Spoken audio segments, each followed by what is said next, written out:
পাঠ করছি ছবি ব্যানার্জির লেখা গল্প সন্দেহ। অলোক বাজারের ব্যাগটা নামিয়ে রেখে বলল, আমাকে 1 কাপ চা দেবে? সুতপা ভাতের ফ্যান ঝরাতে ঝরাতে বলল, দিচ্ছি। মাছের ব্যাগে উঁকি দিয়ে বলল, এ কি, আজকেও চারাপোনা আনলে? তোমার উঞ্চবৃত্তি দিন দিন বেড়েই চলেছে। ছেলেটা কবে থেকে ইলিশ মাছ খেতে চাইছে, আনার নামই করছো না।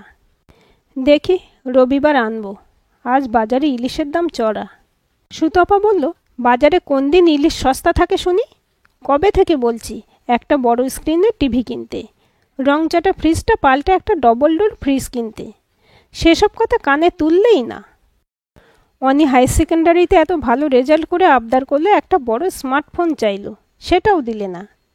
অলোক বলল, অনির তো একটা ফোন আছে, তোমাকে তো বলেছি নতুন ফ্ল্যাট কেনার পর তোমার শখের সব জিনিস কিনে দেব। সুতপা গজগজ করতে করতে বলল, আর ফ্ল্যাটের গল্প শুনিও না তো।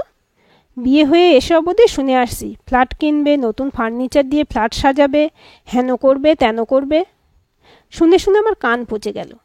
স্যাঁতস্যাঁতে ভাড়া বাড়িতেই তো জীবনের অর্ধেক কেটেই গেল। শখের কথা না হয় বাদই দিলাম। বাজার করা, ভালো মন্দ খাওয়া দাওয়ার ব্যাপারে তো কখনো কৃপণতা করতে না।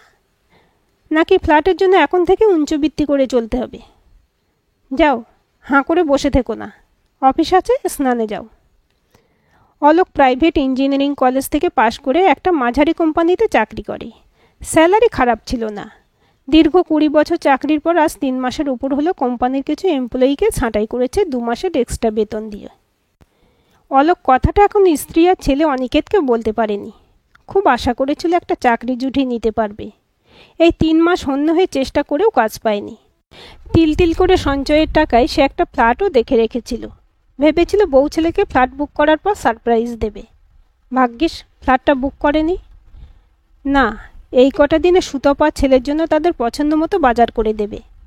অনির জন্য একটা দামি স্মার্টফোনও কিনে দিয়ে যাবে। সুতপা কয়েকদিন পর হঠাৎ একদিন ভোরবেলায় ঘুম ভেঙে দেখলো পাশে অলোক নেই। এত ভোরে মানুষটা গেল কোথায়? বাথরুমেও তো নেই। বড় আলোটা জেলে দেখলো বালিশের তলায় একটা চিঠি। চিঠিতে লেখা, তপু, আজ 4 মাস হলো আমার চাকরি চলে গেছে। ফ্ল্যাট কেনার জন্য 35 লাখ টাকা তোমার আমার জয়েন্ট অ্যাকাউন্টে তুলে রেখেছি। আলগা 40,000 টাকা আর বই দুটো আলমারিতে থাকলো। মায়ের আর তোমার সব গয়না ভল্টে আছে, তার চাবিটাও রেখেছি। ওই টাকায় আশা করি অনির পড়াশোনার খরচ আর সংসারের খরচ চলে যাবে। আমি একটা চাকরির ইন্টারভিউয়ের জন্য আপাতত ব্যাঙ্গালোর আর পুনে 2 জায়গায় যাব। তবে চাকরি পাওয়ার আশা নেই জেনে রেখো। রোজগারের ব্যবস্থা না করে আমি ফিরব না। বলতে পারো এই বয়সে ভাগ্যান্বেষণে বাড়ি থেকে বেরিয়ে পড়লাম। তোমাদের একটা পেট কমিয়ে দিয়ে গেলাম। সংসার খরচে টান পড়লে আমার মায়ের গয়না বেচে দিও। আমাকে ফোনে পাবে না, আমি সিম পাল্টে ফেলেছি। ভয় নেই, আমি সন্ন্যাস নেব না বা তোমাদের দায়িত্ব নিতে অস্বীকার করব। আমার বিকল্প উপায় ছিল না। দেওয়ালে পিঠ থেকে গিয়ে মরিয়া হয়ে চলে যেতে বাধ্য হলাম। ইতি অলোক। সুতপা চিঠিটা পড়ে স্তম্ভিত হয়ে গেল। তাই তো, বেশ কিছুদিন থেকে মানুষটার মুখে হাসি ছিল না। কেমন যেন চিন্তাচ্ছন্ন মুখ। অফিস টাইমে বেরিয়ে গিয়ে রাত 8টায় যেমন বাড়ি ফিরত তেমনি বাড়ি ফিরত।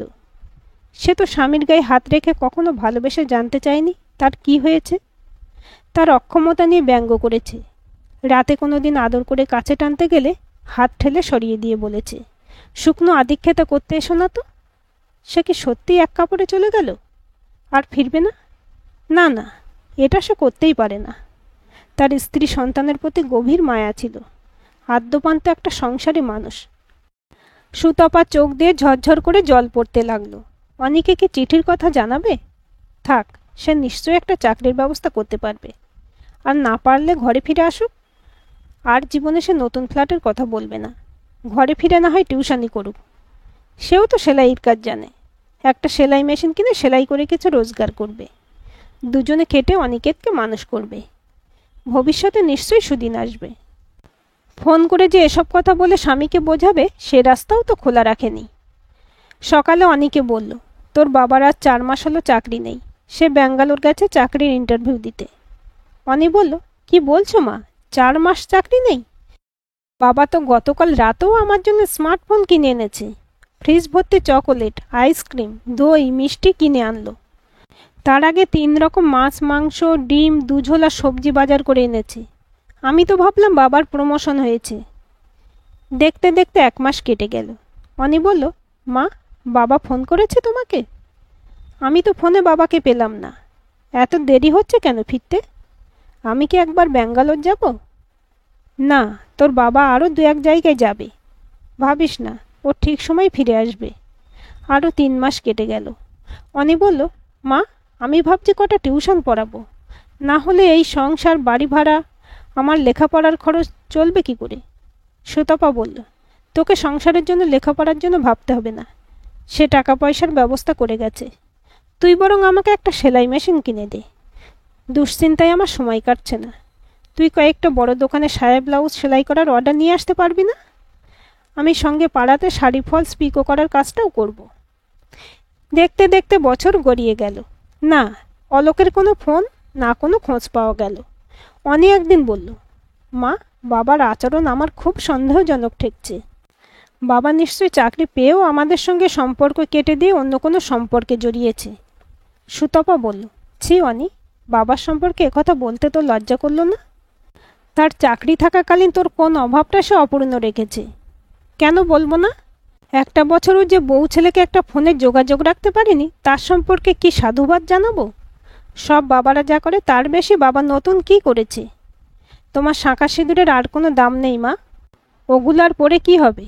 সুতপা চিৎকার করে বলল, অনি, মা, বাস্তবকে মেনে নাও।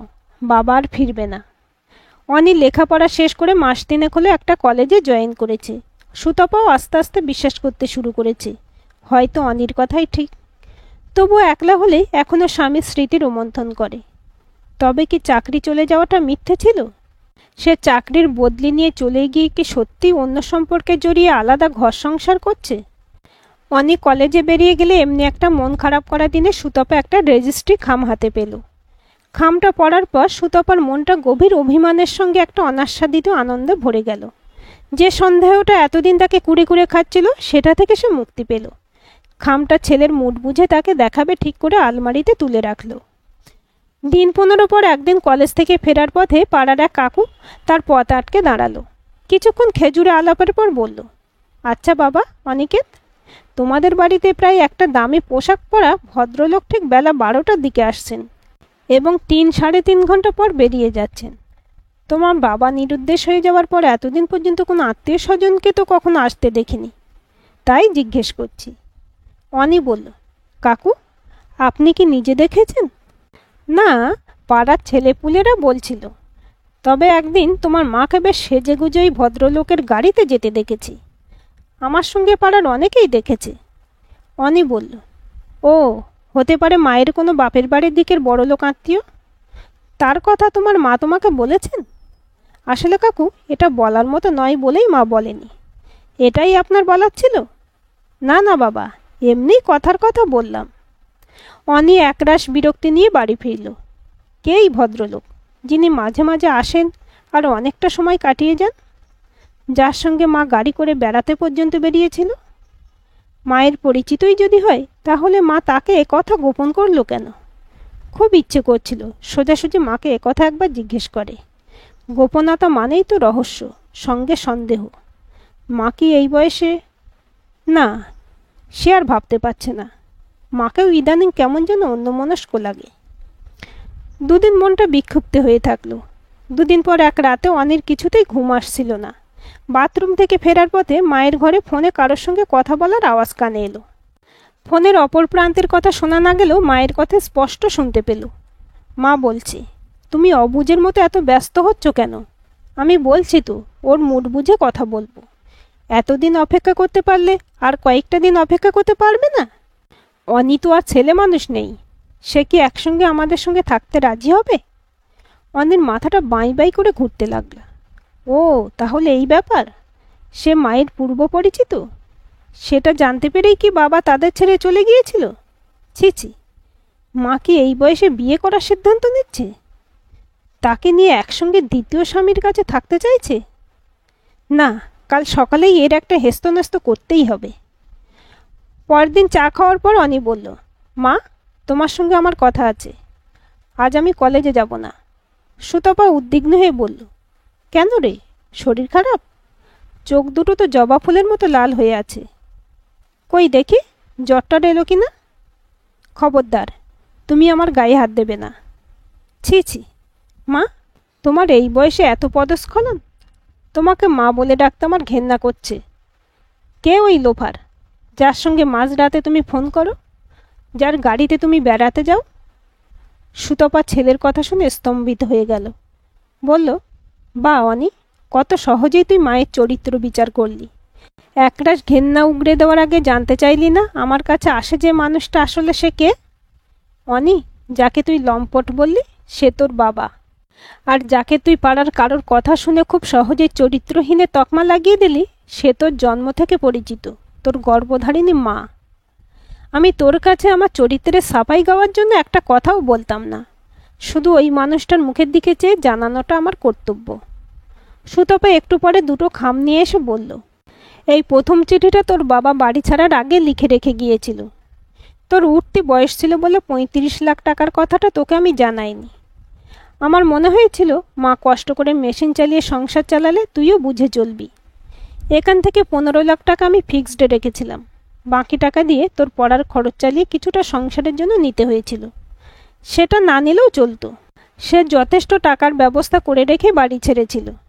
এখনও অ্যাকাউন্টে 8 লাখ টাকা আছে। দ্বিতীয় খামটা তুই জোরে জোরে পড়বি, এটা আমার আদেশ। অনি ভেবা চাকা খেয়ে মার কথা মতো দ্বিতীয় চিঠিটা জোরে জোরে পড়তে শুরু করলো। চিঠিতে লেখা, তপু, আমার অনুরোধ চিঠিটা তুমি পুরো পড়ো। আমি ব্যাঙ্গালোর গিয়ে চাকরি পাইনি, আরও 2 জায়গায় ইন্টারভিউ দিয়েও পাইনি। আসলে তপু, চাকরি আগেই ঠিক করা থাকে। আমি ব্যাঙ্গালোরে একটা কম খরচের মেসে থেকে চাকরির চেষ্টা করতে শুরু করলাম। হাতের টাকা ফুরিয়ে আসছিল, শূন্য হাতে বাড়ি ফিরতে মন চাইছিল না।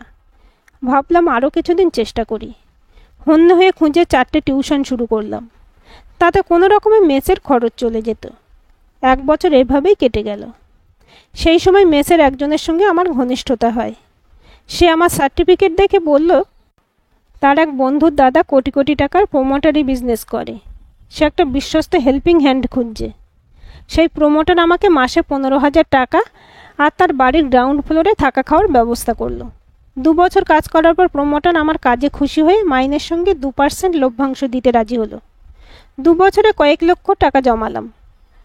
তার কাছে তখন আমি কলকাতা গিয়ে স্বাধীনভাবে ব্যবসা করার ইচ্ছা প্রকাশ করলাম।